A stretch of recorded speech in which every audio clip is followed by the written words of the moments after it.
Imagine, if you will, King's College, Cambridge, almost 100 years ago.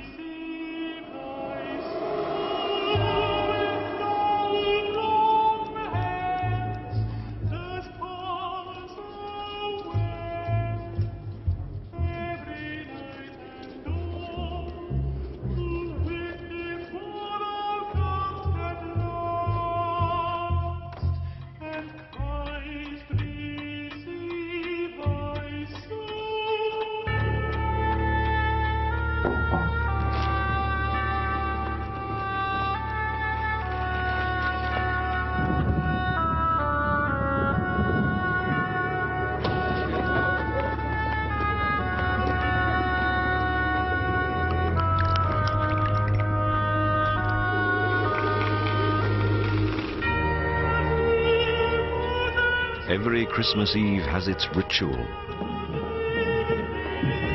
Those invited make their way for the appointed time. Out of the darkness, while the master waits.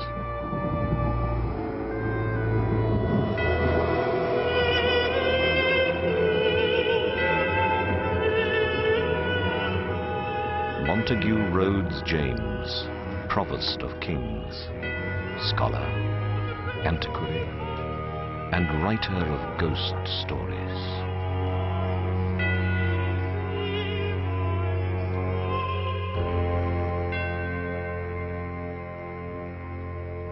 Recently I was cataloguing the manuscripts in the library of Cambridge College.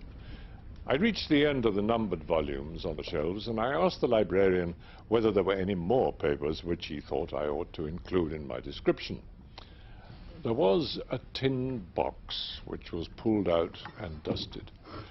Its label was faded, and on it was inscribed, "Papers of the Venerable Archdeacon Haynes, bequeathed in 1834 by his sister, Miss Letitia Haynes." I knew the name at once. I'd read his obituary in the Gentleman's Magazine years before. Archdeacon Haynes, who came to a very odd end at Barchester.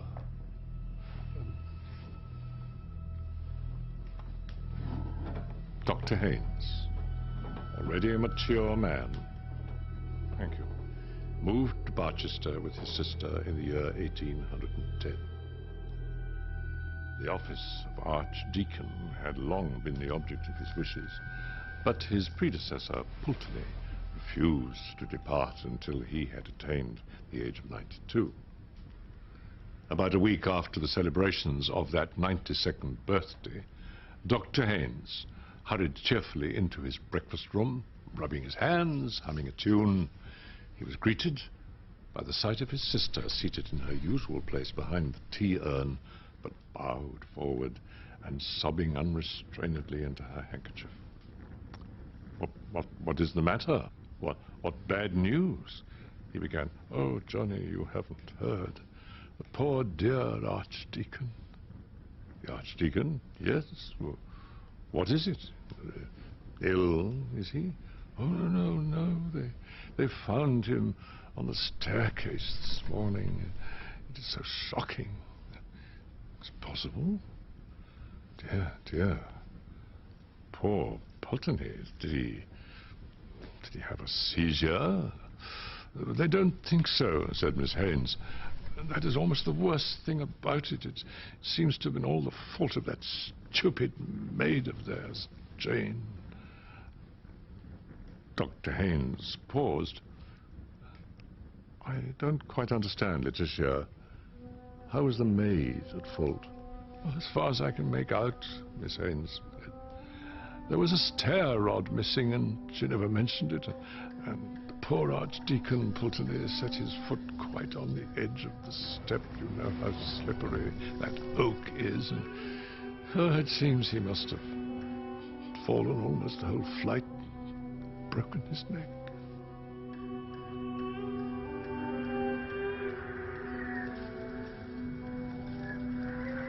After standing in silence before the window for some minutes, Dr. Haynes left the room, and did not appear again that morning.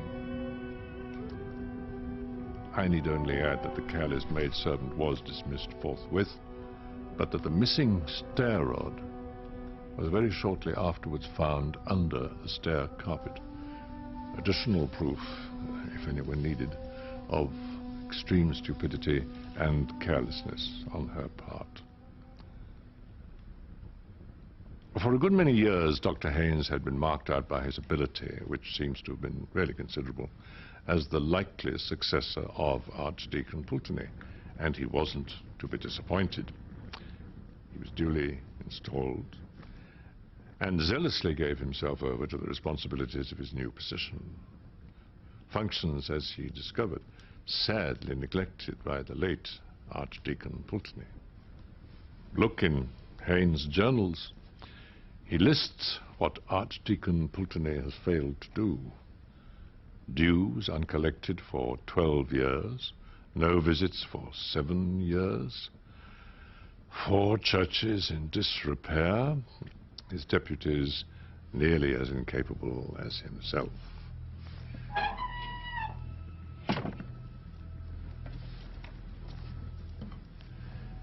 In his correspondence, Haynes calculates that a period of 3 years will just suffice to set the business of the Archdeaconry upon a proper footing. And so it proved. Now he begins to take an interest in the fabric, furniture, as in music. There is a draft of a letter to Sylvanus Urban, which I don't think was ever sent, describing the stalls in the choir. The prayer desk at the east end is carved with 3 small but remarkable statuettes in the grotesque manner. One is an exquisitely modeled figure of a cat. Opposite to this stands a shape muffled in a long mantle.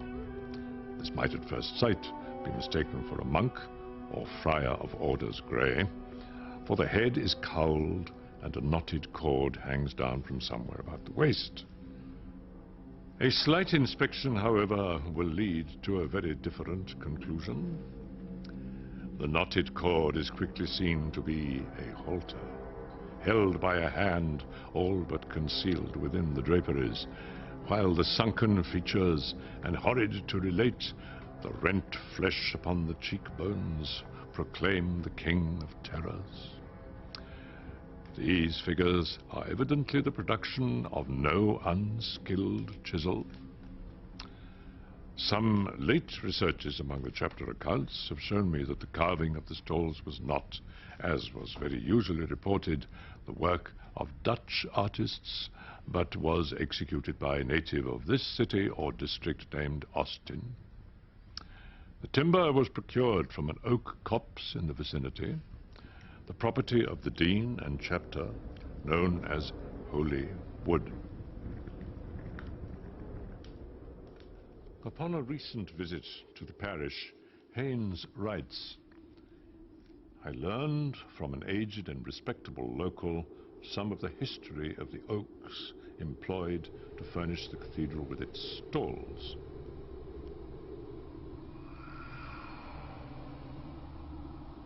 Of one tree in particular, which stood near the center of the grove, it is remembered that it was known as the Hanging Oak."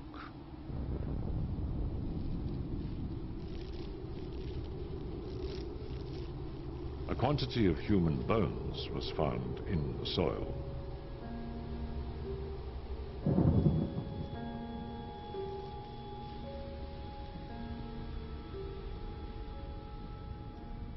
To return to his career, as it is to be gathered from his diaries, those of his first 3 years of hard and careful work show him throughout in high spirits, and doubtless during this time that reputation for hospitality and urbanity, which is mentioned in his obituary notice, was well deserved.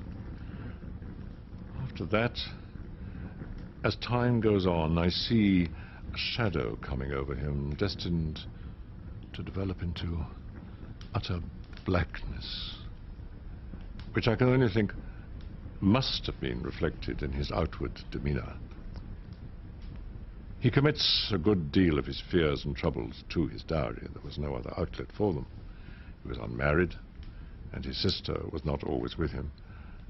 But I am much mistaken if he has told all that he might have told. I shall give you, gentlemen, some extracts. August 30th, 1816. The days begin to draw in more perceptibly than ever.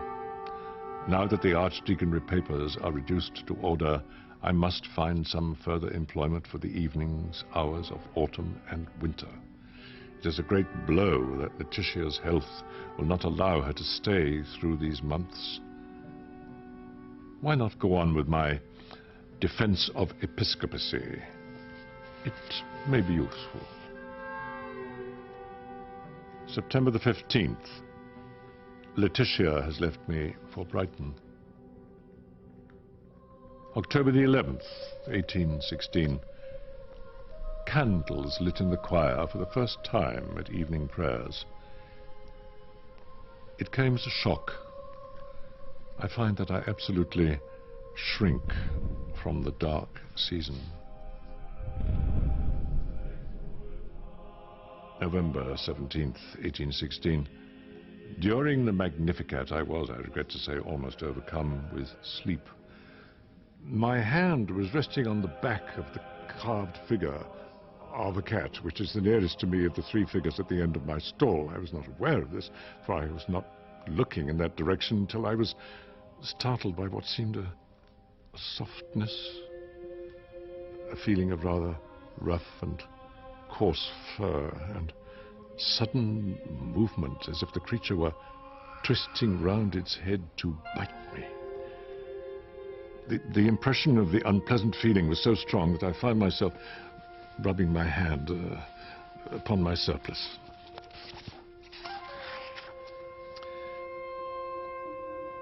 December 6th, 1816. I do indeed miss Letitia's company. The evenings after I've worked as long as I can at my defense of episcopacy are very trying. This house is too large for a lonely man. Visitors of any kind are too rare. I get an uncomfortable impression when going to my room that there is company of some kind. The fact is, I may as well formulate it to myself that I hear voices. This, I am well aware, is a common symptom of incipient decay of the brain. Work, diligent work, and a punctual attention to the duties which fall to me is my best remedy, and I have little doubt that it will prove efficacious. January 15th, 1817. I had occasion to come downstairs last night to my workroom for my watch, which I had inadvertently left on my table when I went up to bed. I think I was at the top of the last flight when I had sudden impression of a sharp whisper in my ear. Take care. I clutched the balusters and naturally looked round at once. Of course, there was nothing. After a moment, I went on. There was no good turning back, but I had, as nearly as possible, fallen. A cat, a large one by the feel of it, slipped between my feet. But again, of course, I saw nothing. It may have been the kitchen cat, but I do not think it was.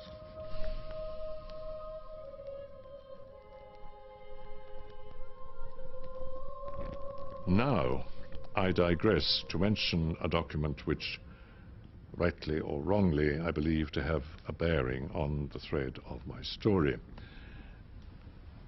The account books of Dr. Haynes show, from a date but little later than that of his institution as Archdeacon, a quarterly payment of £25 to J.L. Nothing could have been made of this, and it stood by itself. But I connect with it A very soiled and ill-written letter, which was in a pocket in the cover of a diary. There's no date or postmark, and deciphering is difficult. It appears to run, "Dear Sir, I've been expecting to hear of you these last weeks, and not having done so, must suppose you have not got mine, which was saying how me and my man had met in with bad times this season. All seems to go cross with us on the farm, and which way to look for the rent we have no knowledge of it. This been the sad case with us, if you would have the great liberality, probably, but the exact spelling defies reproduction, to send £40. Otherwise steps will have to be took which I should not wish. As you was the means of me losing my place with Dr. Pulteney, I think it is only just what I am asking. And you know best what I could say if I was put to it. Your obedient servant, Jane Lee." About the time at which I suppose this letter had been written, there is in fact a payment of £40 to J.L. We return to the diary. October 22nd, 1817. At evening prayers during the Psalms, I had that same experience which I recollect from last year. I was resting my hand on one of Austin's carved figures, as before. I usually avoid that of the cat now. And I was going to have said, a change came over it, but that seems to be making too much of what was a physical upset in myself. At any rate, the wood seemed to become chilly and soft, as if made of wet linen.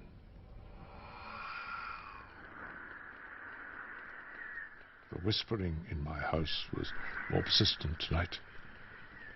I seemed not to be rid of it in my room. A nervous man, which I am not, and hope I am not becoming, would have been very annoyed, if not alarmed, by it. The cat was on the stairs tonight. I think it sits there always. There is no kitchen cat.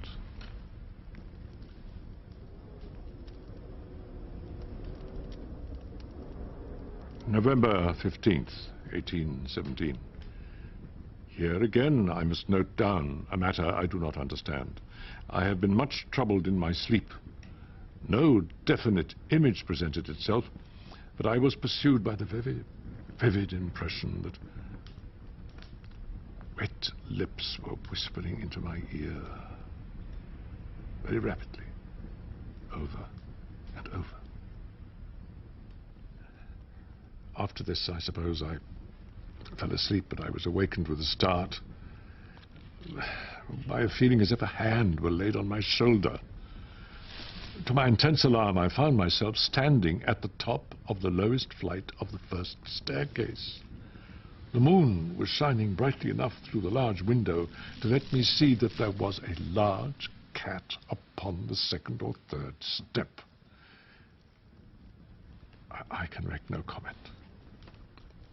I crept up to bed again. I do not know how. Yes, mine is a heavy burden.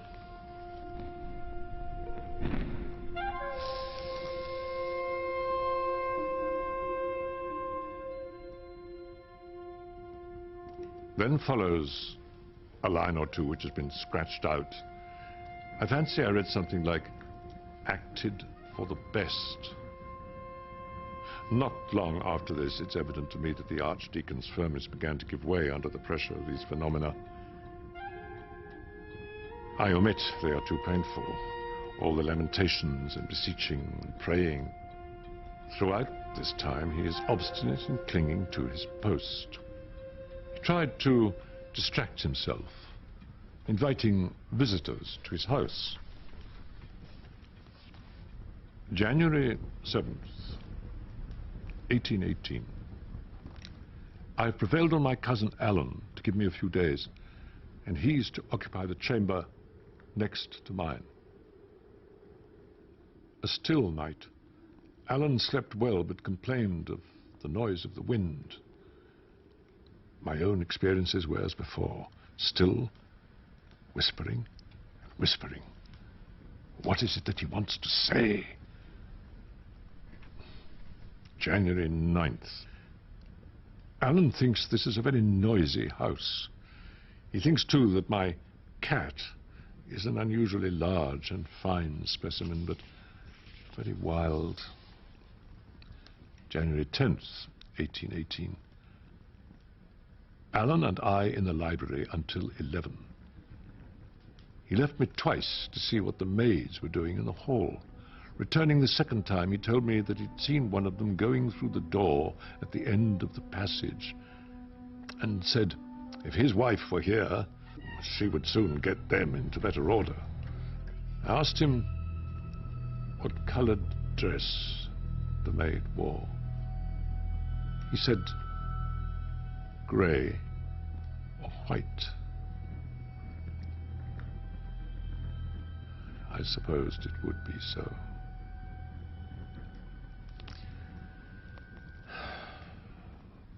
January 11th, 1818. Alan left me today. January 15th. I must be firm. January 20th. I must be firm. I must be firm. I must be firm. I must be firm. I must be firm.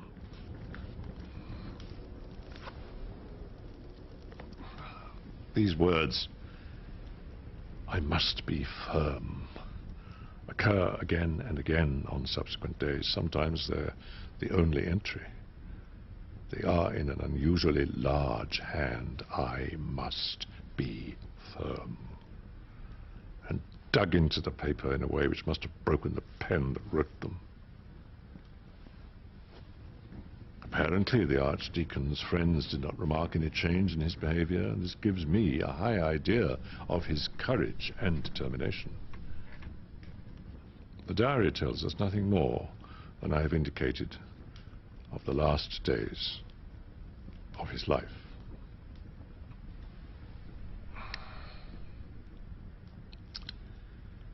The end of it all must be told in the polished language of the obituary notice.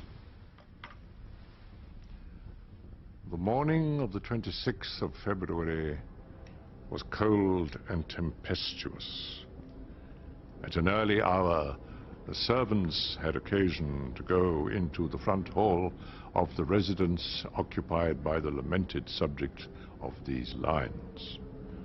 What was their horror upon observing the form of their beloved and respected master lying upon the landing of the principal staircase in an attitude which inspired the gravest fears. The vertebral column was fractured in more than one place. This might have been the result of a fall.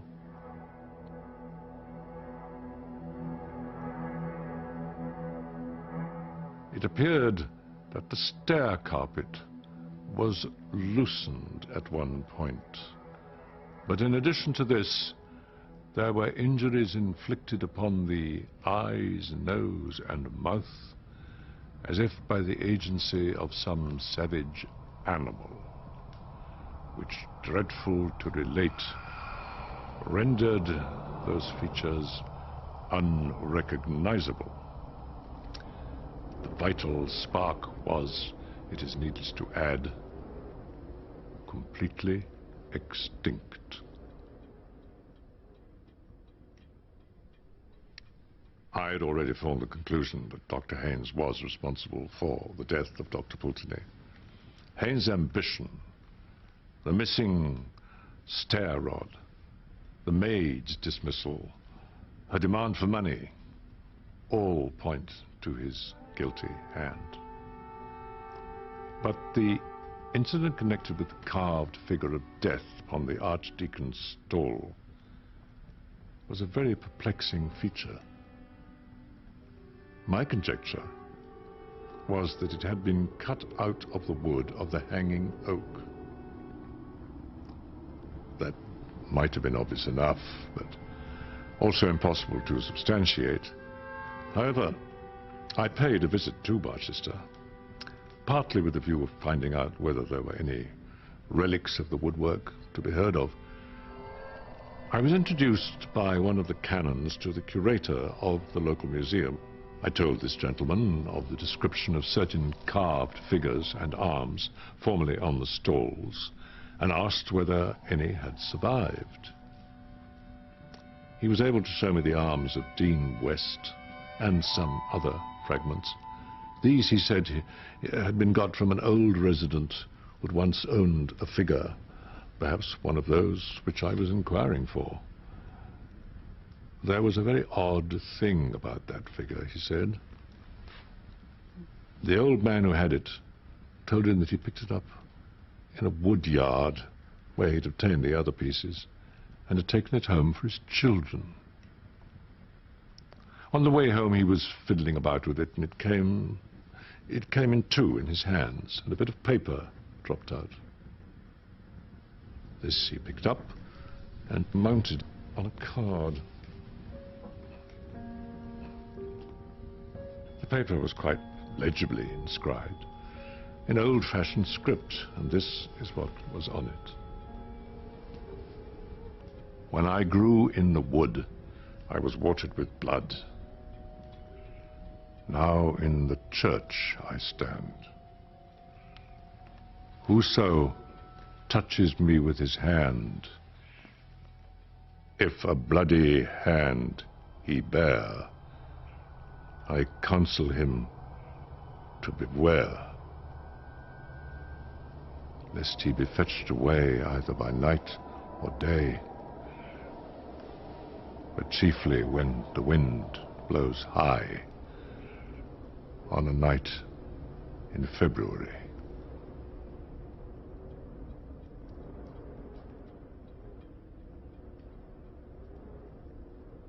This I dreamt, the 25th of February, Anno Domini 1699. John Austin.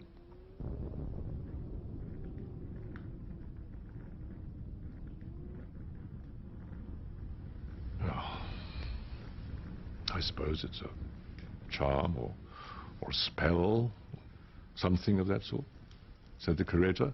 Yes, I said, I suppose one might. What became of the figure that was hidden inside? Oh, I forgot, said he. The old man told me it was so ugly and frightened his children so much that he burnt it.